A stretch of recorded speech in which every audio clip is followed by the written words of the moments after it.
Let's talk listings. I think this is really important because what I'm noticing here is on the board that you guys all see, which is realtor.ca, which is how we get into the back end to manage things for listings, the MLS. We have different boards. I'm not sure if you know this. It's most unfortunate Ontario still hasn't gotten their you-know-what together. TREB is on PropTix. Niagara, which used to be Niagara North, separate from Niagara South.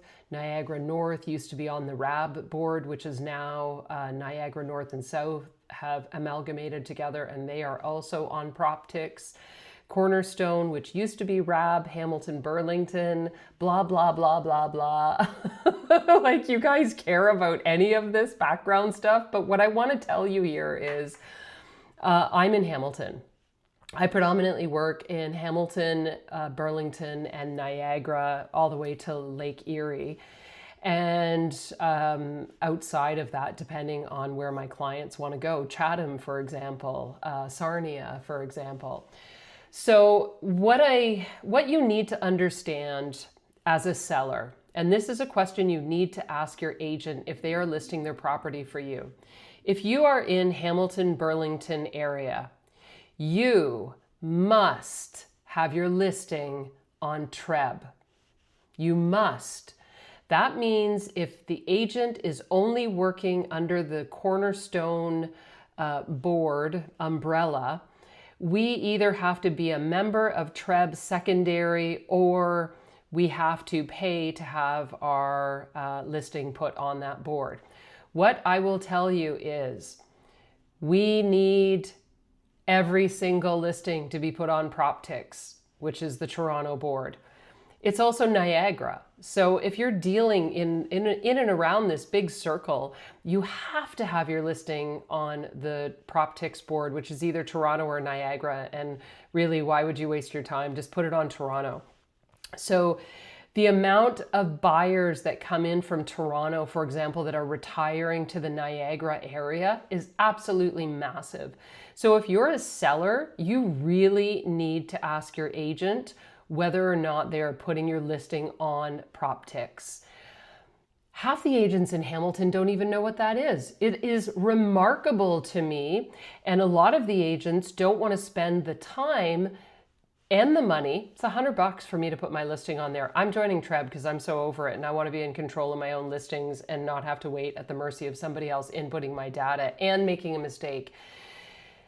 So it's $100. So it's, I think, $1,000 for me to join TREB. So I already pay $5,000 a year to be a member in Cornerstone. So I got to pay another $1,000 just to do my job. So what? This is a cost of doing business that benefits you as a seller. More eyes are on the listing.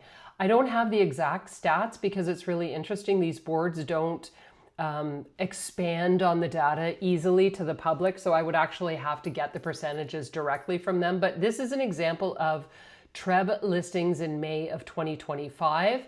There were 21,819 listings across the GTA and Golden Horseshoe. Hamilton in May 2025 had 3,214.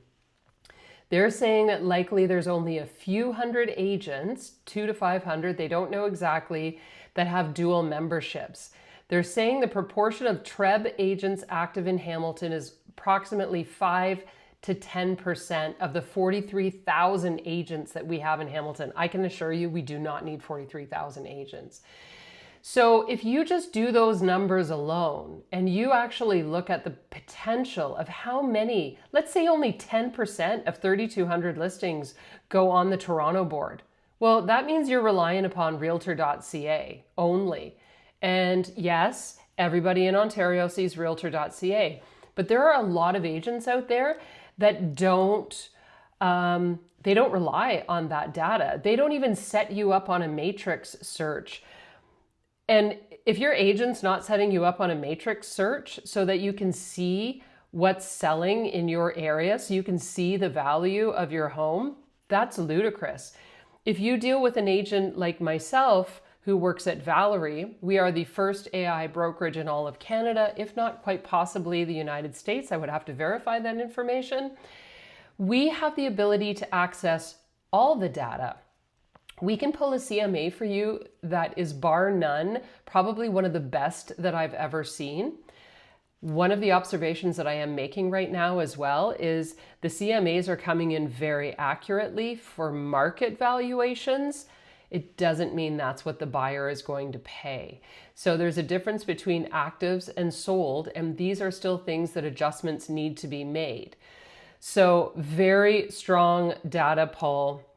If you're not on the Toronto board, then you need to have a conversation with your agent. You need to ask them that question.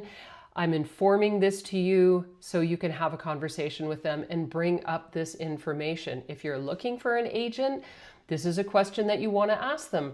If you list my property, are you going to be listing it on the Toronto board so that there are more eyes on it? I'm telling you from experience right now, and all of the listings that I have right now that are all priced within market range, there are hardly any buyers out there. Yes, properties are selling. They're selling in a more realistic timeline. There's a lot of agents out there that are very inexperienced. So they look at a price of a property, let's say it's $750, and they anticipate, they're not educating their buyers saying, hey guys, appraisers work within a 5% range plus or minus. So if this house is $750, a 5% minus range would be $37.5 minus off. Let's put an offer in for that and see where the sellers are at. You don't know why a seller is selling. Never, ever underestimate that. So, questions. Ask your agent that you have hired or that you're thinking of hiring, are you going to put my listing on the Toronto board? What are you going to do for advertising? What sort of videos are you going to run for me on social media? Are you going to do lifestyle videos? Are you going to do static videos? How much time and energy do you spend in your photography? Do you offer the ability for me to pay for staging or share in the cost of staging? If you're going to share in those costs, I can tell you your commission rates are going to go up. Staging can be around $3,000. It's very expensive. And agents right now, a lot of them are getting burned. I've had a few listings die on me. Seller didn't want to do staging. I was actually happy about that. I could give them a rate that was reflective of that price. Instead, I did virtual staging, which is another alternative, and it costs a very small amount in comparison. These are all sorts of questions that you need to ask an agent if you're considering selling, or if you're thinking of hiring an agent. It's not necessarily, we, for the most part, all have access to the same data. It's not necessarily, is this your area and do you like own it and how many homes have you sold here? If we have access to the technology and the data, we can run the same analysis for you that any agent living in that area can. We're very fortunate. I work for Valerie. Our board has data access that is far none, geared specifically towards the real estate agent, that allows us to run productivity reports, CMAs. We can set up plans for you to go from leasing to purchasing. We can give you an analysis on areas, an analysis on what is the condo market doing in Oakville right now? What is the condo market doing in Mississauga right now? Things along those lines, and gear them to you specifically. So that's it for now. Happy Friday. I do have a listing. It just came out yesterday in Niagara-on-the-Lake. I'm taking a little bit of a break right now because I'm freaking exhausted. I do have an open house on Sunday. Would love to see you there, 59 Shakespeare. It is an absolutely cool house. It's currently operating as an Airbnb. So the window of opportunity to get in to see this property is very limited. And yeah, I would love to see you. Happy Friday. Peace out. Love y'all. And I hope you have a great weekend. Ciao.